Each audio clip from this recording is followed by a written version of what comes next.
Engine Performance 2, Test 5. Inductive amp meters work because of what principle? Inductive amp meters work. Engine Performance 2, Test 5. That's the one you should have. Everybody got the same. Everybody got the same test. There it is. We got emissions test or something? I have an emissions test. Bad. All right. Who knows the answer to that?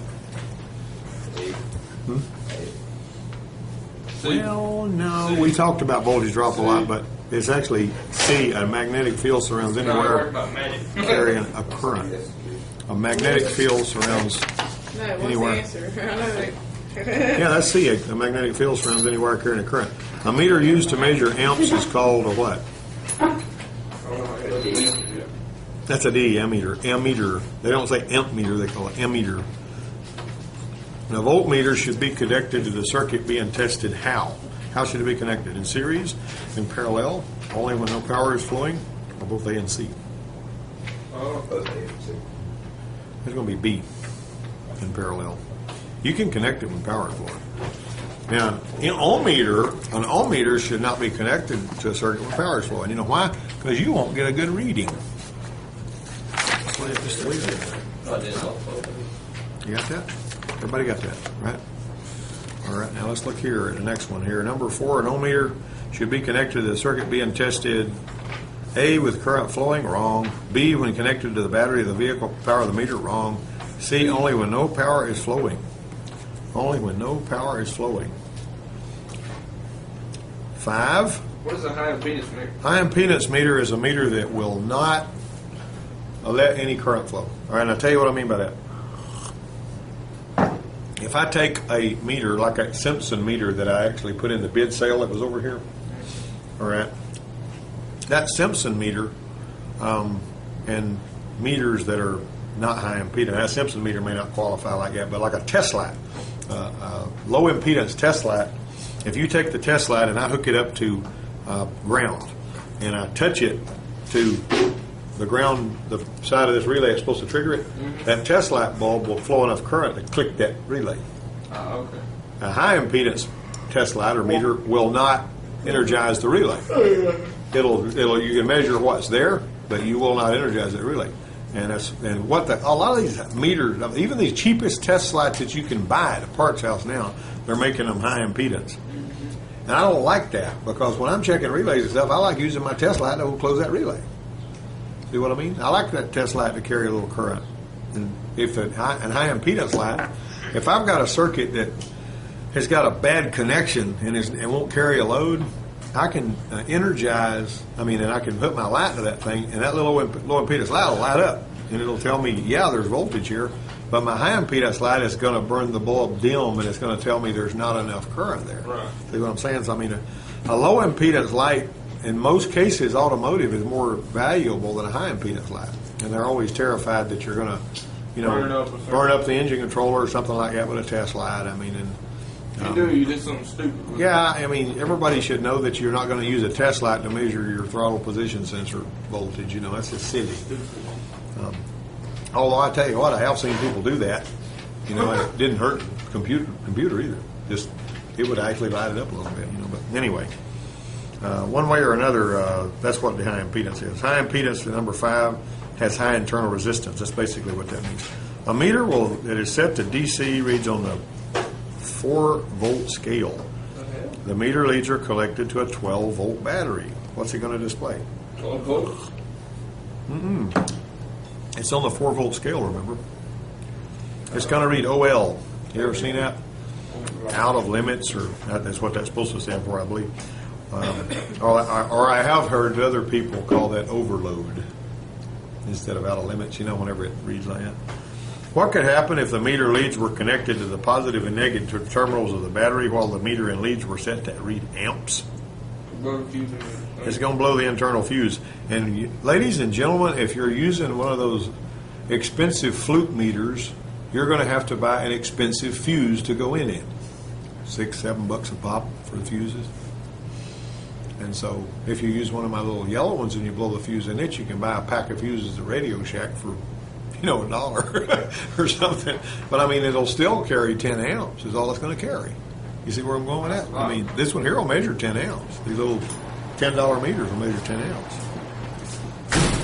That Honda running all right? Huh? It is. Cool. Smooth. He did $1,000 worth of work on that car and only spent $100 doing it. Ain't that right? 600. Do all that? Yeah, pretty cool. How you do it? Timing belt, water pump on a Honda Civic 2002 model. Pretty big job. They looked it up on all data to see what the labor time would be and figured it up, How long did it take you to do it? They almost got it done that first day, and they polished it off the day of yesterday. Oh, that ain't worth But they needed a real cowboy to help them get the timing belt on there because there was some issues. You know how some of the timing belts feel like they're too short and won't quite go on there, and the man had to help them with that. So that's all right. I was trying to encourage them to get it, to do it so they could have it, but What, it was 1 tooth off and y'all couldn't get it to go in? no, it just wouldn't go on there. I mean, you know how some belts are a little too thick, Yeah. and whenever they're thicker than the factory belt, by the time they go around that little tensioner, they won't quite fit on there unless you sort of work with them and all that. And you don't want to get really rough with them because you'll tear them and then they'll come apart and all that kind of stuff. But anyway, all's well that ends well. Okay, what would happen? Let's see. We blew the fuse, right? We're gonna blow the fuse or damage the meter. That's number 7. Remember how I said when Donnie was getting ready to check a circuit that he was afraid was going to damage the meter, and I did the bubble paper behind him, and he went, oh, because he thought he'd blown his meter up. All right. What the highest amount of resistance that can be read by the meter is set to the 2,000 ohm scale is what? 2,000 ohm? I got so used to 2K being 2,000, I just rattled off 2,000 when I came to 2K. K is kilo for 1,000. All right. If a digital meter face shows 0.93 when it's set to kilo ohms, what's that mean? 93 ohms? No. 130. 930 ohms. That's right. That's number 9. A reading of 432 shows on the face of a meter set to the millivolt scale. The reading means 0.432. yeah, 0.432. What is how much of a volt is 0.432? Huh? It's less than a half a volt, isn't it? Almost half a volt. Yeah. About what you want your thoughts. Understand the decimals. You guys pretty good at math. Are you a math whiz? Not really.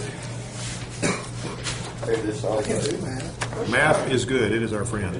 Okay, I asked these guys this other question the other day. You guys hush because you know the answer, okay? Except you might not.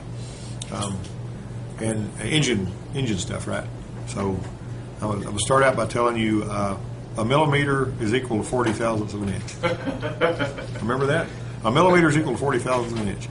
Now I picked up an engine part that came out of some foreign-made car, and it says the bearing is 25 hundredths of a millimeter, oversized. So how many thousandths of an inch is that?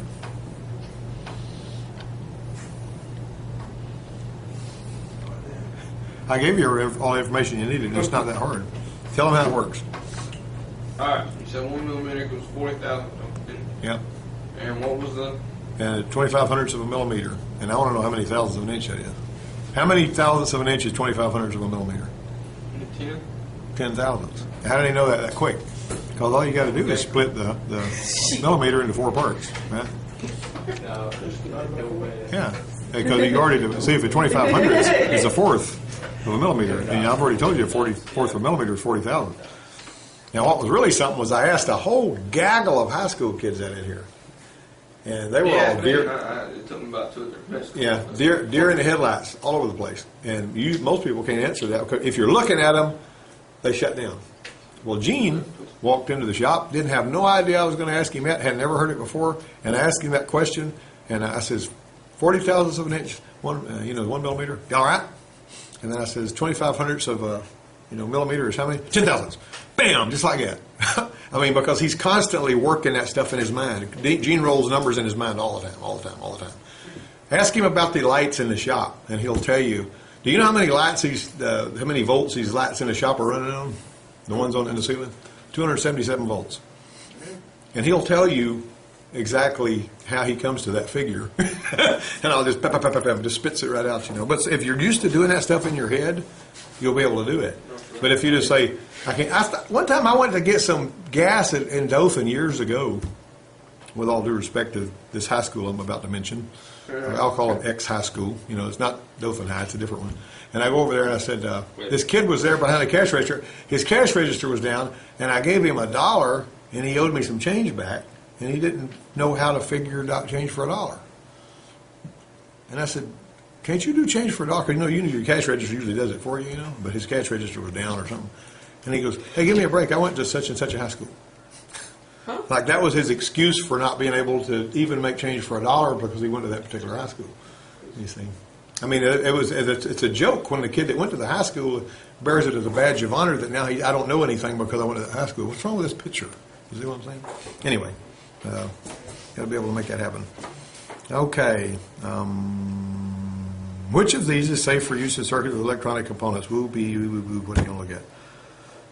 Number 11, A, an LED test light.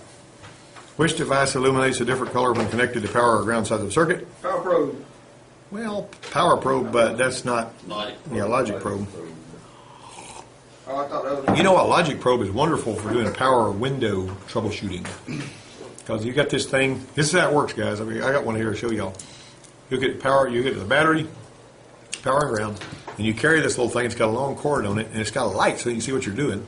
And it's got a little display telling you how many volts is there. And when you touch it to something, it'll burn green if it's ground or red if it's hot. That's cool, isn't it?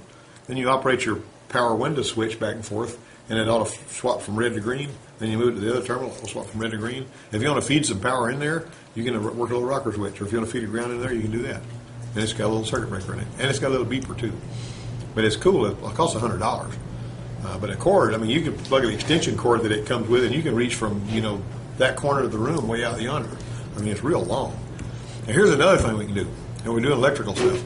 Let's take a 2x4 or some kind of little box that's got 2 pieces of wire sticking off of it, and use some of your speaker wire that you can wire up your stereo with, and have a big, long piece of speaker wire, and you can hook a, you need to fuse this, by the way. You need to put a fuse in the box.